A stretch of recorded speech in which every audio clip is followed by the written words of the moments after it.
in the set, though. Yeah, I would have loved. I feel like if we went to another, if we even had like another one game, we could have seen that get really, really interesting. For sure. I hope these two get to see each other later on in the bracket. And I would have loved to see a last hit game as well. Oh, yeah.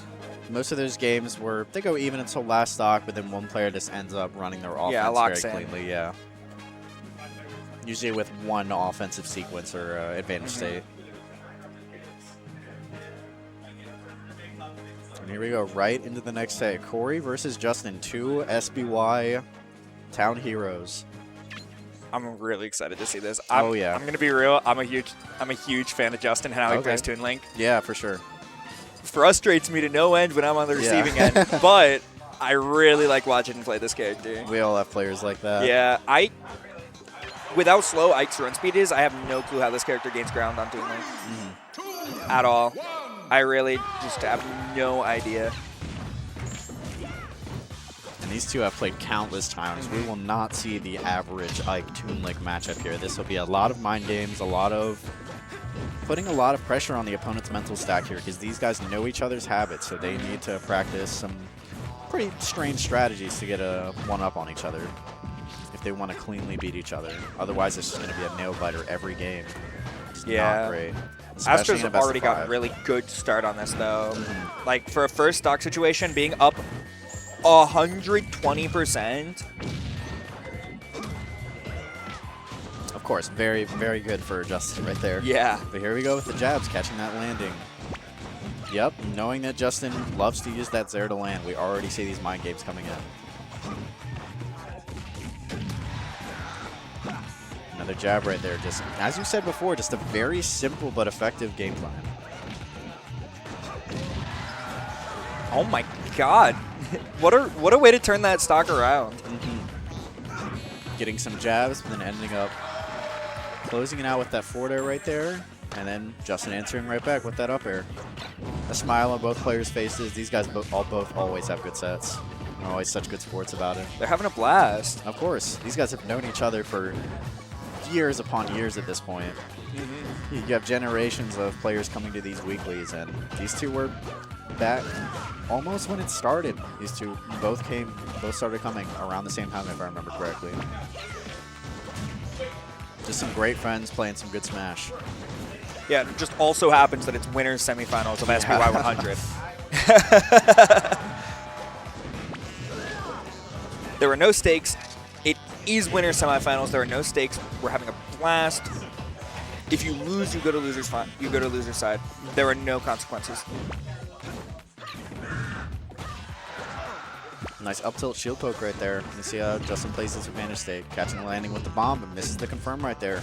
The jab is always safe. We know this. We've seen this time and time again. I'm curious if there is any real way to, like, is even like on shield, whether you can stop Ike from like pressing like his jab 3. I'm genuinely like curious like what its frame data is on shield. Right. If there's any characters in the game that like really have a meaningful way to just tell him, no, stop doing this. I really couldn't think of anything off the top of my head, but Smash is one of those games where each character's kits is so different to where someone is going to have some option to what you're doing. Yeah, there will be someone in here who has a frame 1 option that is also giant somewhere. Maybe, I don't know, Marth, maybe pick a Dolphin Slash. Jab did not shield poke right there. I'm surprised. Corey's still in disadvantage, though, coming back to center, getting called by that boomerang. Yeah, you could not interact with Toon Link in that situation. You know the boomerang's coming back, you can always get a confirm off of it. Another jab right there. That range, once again, just do it. That punch kick slash. Who's going to stop me? Shout out to Tripping. Shout out to Tripping. Type 1 at home if you're a fan of Tripping. There better be a million ones in chat. Cube King better just press like once to cover the whole chat. I wonder if Cube King is in this stream or the other stream. But I wonder if Cube King's even real, man. Dude, honestly, he just disappears for months on end. I would be surprised if he was real. Yeah, that's like Corey's alt account. Yeah, right. There's someone in here's alt account. But, I'm gonna be real. I'm new enough to the SBY scene that I've had like 2 interactions on Discord with Cube King. I have no idea what that dude is. He's a, I don't even, who knows? Like, really, who knows? I have heard his voice before. I'm one of the very few people who has been in a VC with Q King not muted. Oh, okay. I think he either has some kind of like AI voice software or he does have a voice. Oh. I think he is a person. Okay. He might be a person. You see, every time I've interacted with him, it's only been like 2 or 3 times total. It's been some insane like Discord general chat shenanigans where as soon as everyone else like checks it, they're like, "What is going on?"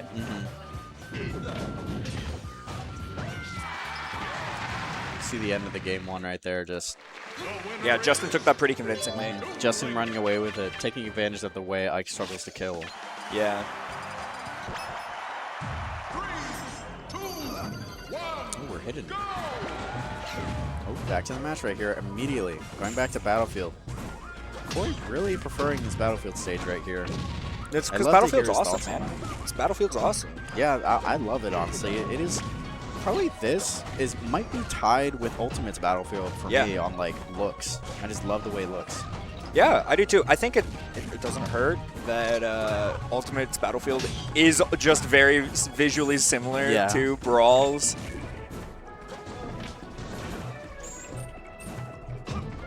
Yeah, but I have my gripes with Melee's Battlefield and Smash 4's Battlefield as well. Does not really do it for me too much, but I don't like the edge. I don't like the edge. Yeah. It's the only Smash game I genuinely do just avoid Battlefield just because I don't like it. That's good in Melee, though, because Melee stages are not nearly as big of a deal as it is in other games, in my opinion, anyways. Yeah. Like, if I want a 3-platform setup, I'll run like Fountain of Dreams. Or Yoshi's. Or Yoshi's, or pick the other one if there's another one. Yeah. I believe one of the Pokemon Stadium transformations is kind of like a pseudo triplat. You know, you've got the grass transformation. That's what it is. It's a similar structure to Battlefield in terms of 2 layers of platforms and the mind games around both of those. But back to Brawl. Back to the match. Dead even here. Playing with that boomerang. Corey learning to not interact with it as much when it's coming back. Seeing some Zares onto the platform here from Justin. That's why I was surprised that Corey took him here. You know, zoners traditionally in Smash take advantage of Battlefield very well because of the low platforms. They can throw out their zoning options below the platform, and assuming they're on the outer half of the platform, you know, the further half of their opponent, it's very hard for the opponent to deal with them unless they have a very specific anti-fireball option, right? Yeah, because otherwise they just kind of shut down jumps simply by the platform being above them. You have to either like just run up and take space very slowly, or like you said, have an insanely good stop throwing stuff at me tool. Yeah. Which I don't feel like Brawl has many characters that just have great stop zoning me tools. I feel like that's one of those ones you start seeing more as the games like get to like Smash 4 and Ultimate. The only characters I can really think of are the Spaceys, right? Like because the Reflector. All you have is Fox's Shine. Falco's Shine would probably be better in this matchup, but yeah, because you can throw it out and put a hitbox right on top of him as well. But of course, we're not going to see either of them in this set right here, but I remember seeing a lot of Gavin soft-boiled sets alongside Justin, and he uses that Reflector very often. Reflectors help a lot against Toon. But in this matchup, I mean, you got to get your jabs, you got to get a nice jump angle to get around that zoning.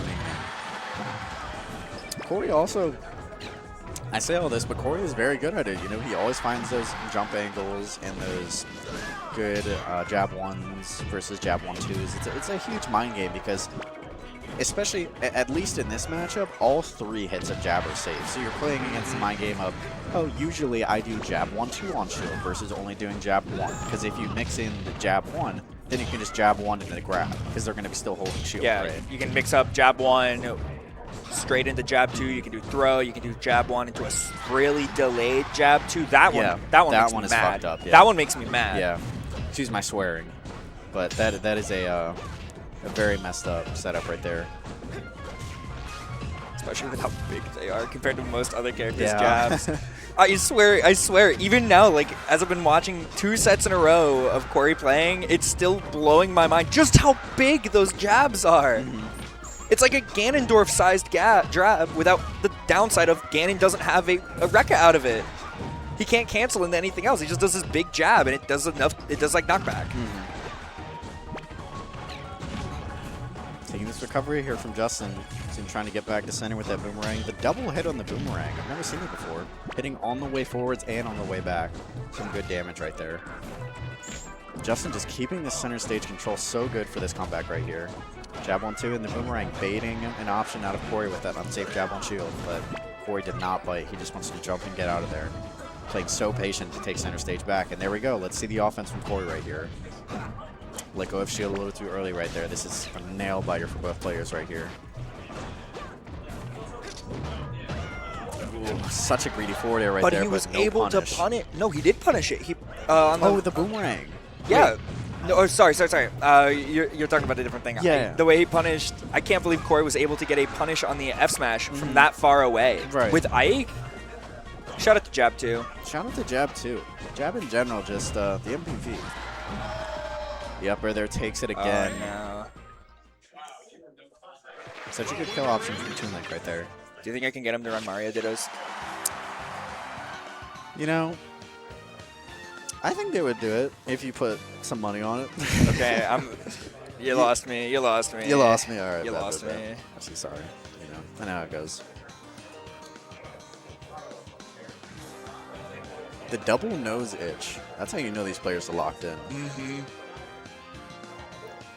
Actually, it's just because we're talking about them. Yeah. You know, your nose gets itchy when people are talking about you. Yeah, I forgot about that trick. Yeah, That's funny, yeah. That's like the anime thing, the Japanese culture. Yeah. I'm really sad that they stopped doing that as much in anime. I love that, like, just universal, like, cultural bit going on. I wonder who started that. Like, how does stuff like that even start? I mean, I know humans are pretty funny, but, like, not that funny. How do you come up with something that funny? I have no idea, man. Back to the match. Stadium here. This makes a lot more sense to me. Yeah, having the platforms be as far apart as they are makes it a lot easier to at least take space, if not just straight up get in on Toon Link. Right. And even though it's a bigger stage than, say, Battlefield, those smaller side platforms are really good for Corey, because that makes that strategy we talked about last game of sitting under the platform zoning a lot less powerful. Yeah, because especially with how big Ike's buttons are, especially his jab, again, broken record, I know, but you can just sort of run up, jump up, get near enough to the platform that it's a scary situation, and just press jab. Who cares? Just do jab. Yep, you can run up and jab. It's safe on shield. It hits even if they spot dodge or not spot dodge. And then that opens up the whole can of worms of you can read a roll. You can call out a jump safely. And then those options as well just always build off of each other. Just a really solid game plan here from Corey. Ooh. Every day I forget that the link down air is all spike. Every day I forget. Yeah. Barely catching that before he snaps to ledge. Oh my goodness. I'm living in a world where he comboed off of that. I'm living in a world where he just punished jab on. Yeah. Such a sloppy advantage state right here. Corey saying, all right, I noticed this is getting a little bit scary, so I'm going to back up the center stage, deal with this zoning for a little bit, get in, and then I can start my advantage again. Oh, that was a beautiful power shield on that boomerang back, allowed him to get that jab right there. Oh, no! So unfortunate right there with the camera. Camera shenanigans on Pokemon Stadium, always a problem in every game. Yeah. Yes, this is what I wanted to see. Corey wants to take advantage of that normal Pokemon Stadium transformation with that bigger stage, smaller platforms, which are better against zoning. A transformation like this is practically built for Toon Link. Yeah, you can't approach. That position right there from Toon Link right there, it doesn't matter where you are on the left side of the stage, you cannot approach him right there. Yeah. He has a boomerang out. He has a bomb in his hand. He probably has a bomb thrown into the air. Like, what are you going to do? Yeah. Like, it does, like, to any non-knowers, it kind of does just look like, oh, they don't want to play on this. No, you really cannot, as a character, as like any character, approach Toon Link there. That is Corey taking the safest option, not them waiting out the transformation.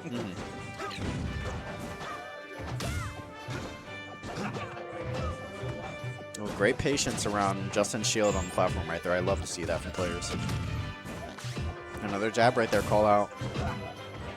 I'd like to see Corey call out more of these jumps in the corner, though. I can see a lot of full hops in the corner from Justin, usually going for landing zairs. Seeing some call outs right that could really help Corey get a lead right here. But without counterplay like that, we see Justin just running away with this game right here. It's a huge percentage lead.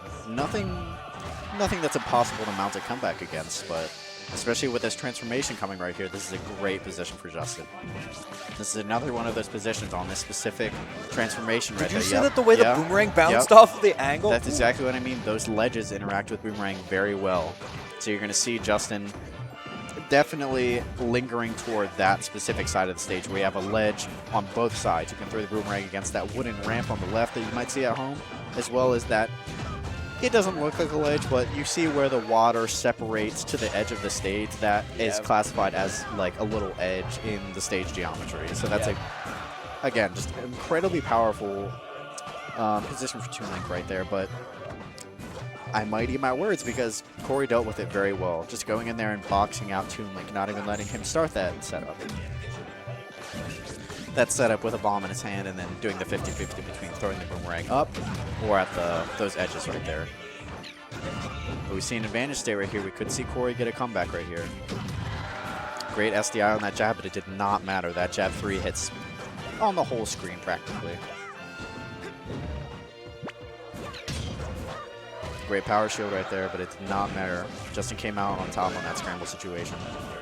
Let's see the ledge state. Boomerang coming back. Corey did not bite. He did bite that time, though. He got way too greedy trying to get back to center. Interesting counter right there, but it worked out. I'm so surprised that forward air missed. Ooh, this should be a kill. There it is. Perfect. Corey still has a lot of ground to make up here, though, because any good hit near the edge could just spell the end of the entire set right now. Of course. Any kind of bomb into a 50-50 with forward air, any kind of edge guard situation, and up air, we've seen so many of those this set that could close it out, but right here, this looks so bleak. I could see Justin calling out a jump in this very situation, and there it is, but landed on the platform. The platform saved Corey right there. And then that might be I think that'll do it. Yeah, no jump. Didn't have enough time to charge a quick draw. For Justin right there. Yeah, that matchup looks really, really, really miserable. Yeah, for sure. So still just like a very interesting matchup to watch. No matter how bad it is, seeing the way